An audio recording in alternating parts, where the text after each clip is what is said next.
Today on the show, we have Nycole Hampton. Nycole, welcome. Hi, thanks so much for having me. Nycole, for people who might not be familiar with you, can you tell us who you are and what it is that you do? Yeah, absolutely. So I've been in the marketing industry for 19 years, 13 of which leadership. I have had the opportunity to lead brand teams, both in house and at global agencies, really largely in influencer marketing and social media space, which has been exciting. I was an early adopter to both. So have really just been kind of exploring those and building as I've gone along. And I'm also an adjunct professor, and I teach both influencer and social media. That's great. I'm really looking forward to diving into this conversation. You did a wonderful job of polling not only your audience, but my audience as well, kind of ask, what should we talk about? And we've got a great list. So I'm really looking forward to going through that. But one of the main topics that sort of came back was around how to outreach successfully. So, if you're a content creator, you want to either begin working with brands or expand the number or of brands you work with or the different kinds of companies. How do you actually do that in a successful way? And one of the things that was really looking to get your take on is how should creators decide who they should reach out to, whether it's a specific company or who within that company would be appropriate to contact? Yeah, I think this is such a great question, and I see this on threads actually all the time. So it's a very hot conversation right now. I mean, first and foremost, I think it's about identifying the brands that you need to reach out to. So I really think of it as kind of this two-pronged thing. You should create two lists. One is kind of this realistic list, brands that you have experiences with. And then the second one is really kind of, you can have your dream list. Think a lot of people just go straight to the dream list and just brands that they think are cool or they see working with influencers, and they really miss over this opportunity that is so rich. I kind of recommend, like, as an influencer, as a creator, grab a notebook, walk around your house, every room of your house, of your apartment, and literally write down every single brand that you own. So if it's Clorox in the kitchen, if it's whatever cheese in the, refrigerator, write down all of those brands. And then you're going to want to kind of pull forward the ones that you have the best relationships with, ones that you have been a repeat buyer of. Maybe you switched from a competitor brand of theirs, but those ones that you have like a little more depth to, once you kind of pull those forward, make sure you're really kind of taking notes of what that relationship is. Look at that kind of cold down list and then really think about which of these brands could potentially fit within your content.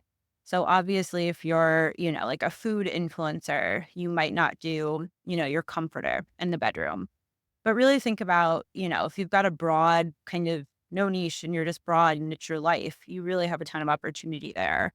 But think about what makes sense. So then you can also obviously have your dream list, those brands that are just kind of like super cool. You'd love to work with them.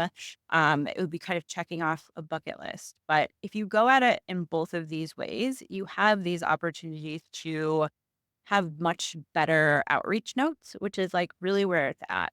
And then obviously once you figure out the brand you're interested in, you can do digging on social media, LinkedIn for sure. I mean, obviously you're going to go find whether it's an influencer manager, someone on social. You can also just reach out via Instagram on social and ask like, hey, like who would I reach out to? I'd love to connect. Don't go in their DMs and do like a hardcore pitch like, "Hey, I wanna, like, work with you guys and do X, Y, and Z." Just see if you can get the connection so that you can then kind of have that conversation. That's great. Once you find either the right person or the right path in order to start that conversation, from the other side of the table, what is it that brands are looking to hear? Are they looking for stats? Oh, my audience is engaged. I get this level of engagement on every post. What are they looking to hear from the content creator side? Yeah, I think it's really a mix between talking about the brand and talking about yourself. You really don't want to make it all about yourself, which I think sounds probably really funny to people, but you want the brand to know that you have experience with them, that maybe you're a big fan. Maybe you've been using them for 6 years. Maybe you switched from Coke to Pepsi, and here's why you want to, talk about that. But first of all, really lead with the brand. You could even be complimenting their social, past partnerships you've seen. Then you can kind of dive into a bit of why you. What value do you potentially bring to a partnership, to this brand and the relationship? Is it that you know the brand so well because you've been using it for so long, so it just authentically fits in your storytelling already? Maybe you've shared a story about it in the past without even really even thinking about it, and your audience loved it. Do you kind of have that, kind of value that you're bringing of kind of that repeat kind of sharing of the brand? And then what ideas do you have? Do you have a way that you'd like to share this content? Do you want to do a get ready with me? Do you want to do a how to? What are some ideas? You know, I think a lot of people worry about sharing ideas or putting time into ideas because, maybe my idea will get stolen. But here's my thing with that. Everyone has ideas all the time. It's unlikely that you have such a unique idea that the next person might not also have that exact same one. And then also, like, hey, whatever. They take your idea. That's just another reason to reach back out to them in a positive way and be like, hey, I saw you like did this concept. Would love to, maybe evolve and bring my own spin to that in the future. So just really thinking about it is much more of like this conversation versus like, oh man, I'm very protective of this. It could really be opening opportunities and show your creativity focused on that specific brand. I'm glad you talked about ideas in that way with that framing because, frankly, I'm of the opinion that there are many good ideas out there. There are a dime a dozen, but the tough part is executing them. I might give you the world's greatest business idea and you go, yes, that is a good idea. But unless you actually take that ball and run with it and make it into whatever, it's just an idea. So I wouldn't worry necessarily that people have good ideas all the time, right? But I don't Yeah. think anybody necessarily is going to take it, implement it the way you would, Yeah. and be successful. Like, I feel like that is the ultimate, it's never going to happen. So being Yeah. able to show, hey, that's one idea. I got hundreds more. I could do this all day. That's personally how Yeah. I kind of look at the world. And I think it shows you're coming from a place of wealth, not of a place of Mhm. hoarding those ideas. Now, 100%. some of the things that you mentioned and sort of coming in with ideas and suggestions and oh, I like how you did this in the past and I wanted to put my own spin on it. If you send that message and maybe you don't get any response, you don't hear back. I've personally been there before where I hit one or two phenomenal ideas that I think are great and I don't get anything. What do you do? Do you follow up every month, every 6 months? Like, what is the right sort of way to reapproach or reengage if you haven't heard back? Yeah. I mean, there's no, exact time frame. I think you really want to think about it per brand that you're working with and kind of think about potentially seasonal moments. So let's say, for instance, Christmas is coming up or the holidays are coming up. And it's, an e-com brand. We know they're just going to be like selling, selling, selling. You want to reach out, a couple months prior to what their big moments might be. Or if it's a fitness brand, we know new year, new you. So again, like reach out a few months prior, and that can be your follow up and change your subject line, write like kind of a fresh email. You don't have to go too much more in depth. You obviously have some stuff, below, but you really want to think about like, hey, like, obviously, no, Christmas is coming up. Was thinking about you guys again, saw a campaign maybe that you did last year for the holidays, thought that was, really cool, really interesting. I think the idea I shared before could actually really evolve into being something holiday focused. But again, it's really focusing on making that connection with them, your relationship with the brand, and also really thinking about, you want to keep it a little short, obviously, but it all goes back into this like relationship building. I think a lot of people stress like, hey, like I sent this custom pitch. It took me longer than just like a copy and paste. I didn't hear back. Or there wasn't a deal in the moment, which is a whole other thing. Like maybe you heard back, but it didn't work out in the moment. That's still a relationship. And the fact that you showed them that you cared more than 90% of the people who send them emails, which are people who are literally just like, "Hey, I'm this influencer. I have a spot left. Work with me." Don't ever do that. Um, or like, "Here's my roster. Here's all my talent. Like, who do you want to work with?" None of that to me is A, like engaging for a brand. It's just giving that brand more work because then the brand has to go research you, research the roster. Whereas if you give them a concise email that's like, I know you have this coming up. I saw that you did this before. Like, I could be a good fit here because my audience X, Y, and Z, because my relationship with the brand. All of these things are really going to help you stand out. I think that people think it happens way more than it does, like these super custom emails. I have gotten, and I've been agency in house and agency. I oversaw dozens of clients, all different, types of industries. It is relatively rare that you get a custom email that isn't something that's just like so copy and paste that that they could literally have sent it to 80 different other brands that are completely different from you. So it's really just all about having that customization and showing them that the relationship with them matters. Also, think about, hey, Joe at whatever brand, maybe it doesn't work out there. He might go to the coolest brand in 6 months and remember that you were like so thoughtful and think that you would be a great fit. So, just always keeping a relationship top of mind, just like ROI for influencer work might not be immediate. Your ROI and like writing the emails also might take like a little bit of time. That's a good point about establishing that relationship, right? Because you don't know where they're going to be in 6 months or a year.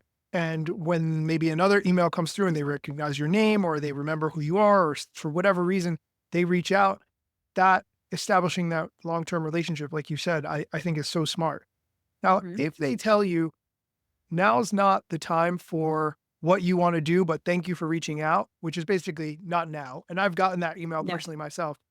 What's the best way to stay top of mind without being annoying, without, is it, how about now? How about now? Oh, Yeah. your fall, Now or promotion when? coming up. How do you stay top of mind without being super annoying? I think that's when you can kind of get in a bit of like a cadence of if you see anything really cool that they're doing, that's a potential touch point. And there doesn't even have to be like an ask in it. You can literally just see maybe like a cool social post that they did or a cool partnership that they had and just reach out to be like, hey, like, I just wanted to whatever compliment this. Like this was such a cool campaign. Like it had such great, engagement, whatever the case may be. So it could be something about that. Or alternatively, let's say you did a really cool partnership with a different brand and maybe you created something out of the box or you really like it was really successful for whatever reason. Like maybe your storytelling was just like on point and people loved it. You can also reach out and just say like, "Hey, I know obviously you guys plan in advance. I just wanted to show you something new that I just tried." Or maybe you just like bought the product again, tried a new flavor. It's just like thinking of like little angles, almost like thinking of like a creative angle to outreach and a creative angle to start a conversation. Um, Almost think of it like networking. Like when you go to networking, you don't want to have the same generic conversations of like, where do you live? What do you do? Like, you want, like, a little something, like, custom, a little something different per person. So it's that same thing. Like, what is that little thing that might spark them to feel really good and just kind of keep up with you? Also, maybe ask for feedback. If someone's like, "We don't have anything right now," it's okay to ask like, "Oh, okay, like, when do you typically hire creators? Like, what do you look for in creators? What do you consider?" All of this stuff is good feedback for you because, quite frankly, maybe they're like, "We only work with YouTube," "Go start a YouTube channel," because maybe you only have TikTok and Instagram, But or then you're not they gonna waste your time trying to make Mhm. follow-up emails that are gonna hit, and they keep Yeah, telling you not now if you don't have a YouTube channel. So actually, I think that's yeah. really I think it takes guts to do that, but I think that's absolutely the move. Yeah, no, absolutely. And I think also just think in these emails, like it is such a relationship. Like, don't make hard pitches. Like I said earlier, like don't say like I've got 2 spots left for my like Christmas campaigns. Like, don't do that. Don't, send way too many like stats, especially if it's stuff they can just like go and see. Like maybe send one that was just like really, exciting to you that did really well and your audience was really into it. Also, don't like shove pricing and stuff. I think some people do this where they're like, well, here's what I want. Here's what I want to do. And here's what I want. And that's just like not the best way to go about building a relationship, which is ground zero of like getting yourself in there and like getting a deal. I'm glad you brought up the pricing. I think one of the things that I wanted to ask you about was with respect to pricing and in an environment where we're all getting less engagement on the platforms than we were in times past, and that can just be really frustrating sometimes. If you have lower than you'd like engagement and views, how can you still get the pricing that you would like to when it comes to working with brands? I mean, I think pricing is such an interesting conversation because everyone is trying to kind of, I guess, crack the code. Um, I think when you think of pricing, it's about understanding your value, not just saying like, "Hey, I've been doing this for 5 years. I want 5 grand." What is your value that you're bringing to a partnership, and how does that ladder into the money that you're asking for? So you really got to think of, you know, kind of how you frame that.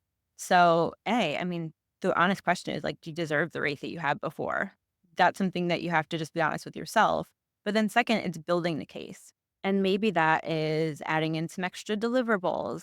Maybe that's offering to reshare it to your TikTok, or maybe like a few months like extra usage, or hey, like, I know that engagement might be down. Let's test like a collaborator post.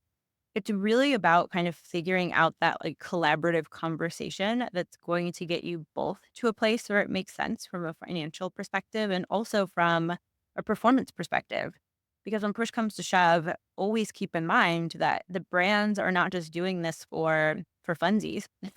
Like they're doing it because they need to achieve something. So help them understand how you can get them to kind of those benchmarks, the things that they need to achieve, and what your value is in that journey. I think that forces you to think every time, what am I bringing to the table? What am I going to be able to do that another content creator isn't going to do so that it Yeah. really comes across as very valuable for the brand? I love that Mhm. way of thinking about it. Nicole, this has been great chatting with you. Can you tell us where we can find you online and what we can look forward to you creating in the near future?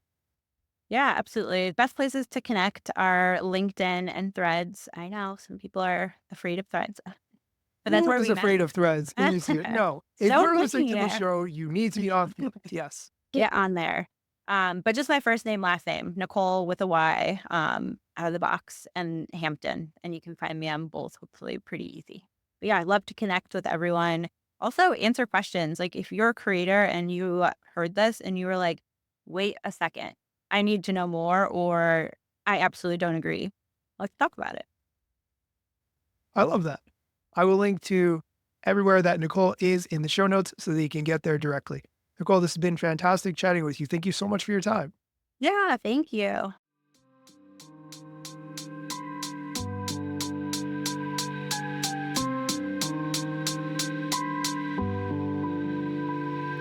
Let me tell you a couple things that you should know about me. A product manager, but do not have a bachelor's degree. But actually, that's factually a fraction of me. Another fraction's posting content irregular and irrationally. Still probably won't get a job at the gram. They forgot, they don't know, or don't care who I am. That's why you never see me at the parties and events. My lack of followers must make me irrelevant. Don't have a course, a book to sell to make a bag of grand. Not a social media marketer, don't represent any brands. Plain to see, don't have an agency. But I got a lot of spam, just putting in my work without the glitz and glam. Won't catch me eating fish unless it's shrimp or clam. No six pack, no risk that, there's a gym card in my hand. Don't have a full-time job, but I got a lot of plans. Stay plotting, dropping knowledge on TikTok and Instagram. I would love to chat very quickly, Nicole, if you don't mind, Yeah. about the recent Threads post that you made when it No, comes no. to appearances and showing up. Do you want to talk a little bit about that for people who might not have seen your post on Threads? Yeah, I think that something I've been considering is actually creating more content. I used to in the past, but for me, when I thought of creating content, I was always like, I need to write LinkedIn posts, but I hate writing, period, really. So I'm like, maybe I just need to be making more videos. I'm totally fine talking on camera. It's like this. I love it. It's fine.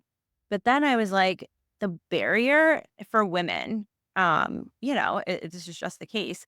is sometimes a little bit heavier because we have to kind of show up in a presentable way, which might be not with like the messy top hat or top bun, maybe like a little lip gloss on, maybe like a sweater or something. But it's just that like thought that you have to kind of show up in somewhat of a little bit of a polished way. Like I don't necessarily think you have to be full glam unless you're a makeup artist. And you're doing a makeup tutorial. But yeah, it's just I think some people, especially if they are just not super motivated to make content, that can be the thing. Like actually like going to their hair that like slows them down from like making all this great content. I think this is an interesting conversation. I personally, as a man, cannot 100% relate. But as a guy, I also want to show up, looking like I've recently gotten a haircut, like I've recently trimmed my beard, I have taken a shower today. And I understand that those two things are not the same. But I do understand that there is a bit of, and don't take this the wrong way, but a pressure on women to come looking as professional as possible, as prepared as possible. And that's part of the getting ready process, right? Like the same way I might write down the 3 points for my script that I want to talk about in the video, it's going to take me time to get ready. That is even more so for women and part of what you do to create content. Yeah, absolutely. Just kind of showing up as your best self because I think a lot of times too, like creating this content might be a bridge to building a brand, maybe like getting a new job. So you kind of have to show up in almost like a way that you might show up in a job interview if that's kind of what you're like doing it for. Um, yeah, it's super interesting. But then, once you get the job, you can go back to the hoodies and top bun. But And to your point about writing, that's one advantage of if you focus on blogging, if you focus on audio podcasts only where appearance is not so much of a factor. I'm going Mhm. to link to the post that you made about this on Threads so that if you are listening to this and you want to contribute to this conversation and discussion, you absolutely can. Yes. I love to hear other perspectives on this for sure. And I think some people are smart about it. They'll get ready and then they'll like change outfits and like do a ton of content, which is super smart, like get 10 videos done and just, change your shirt maybe.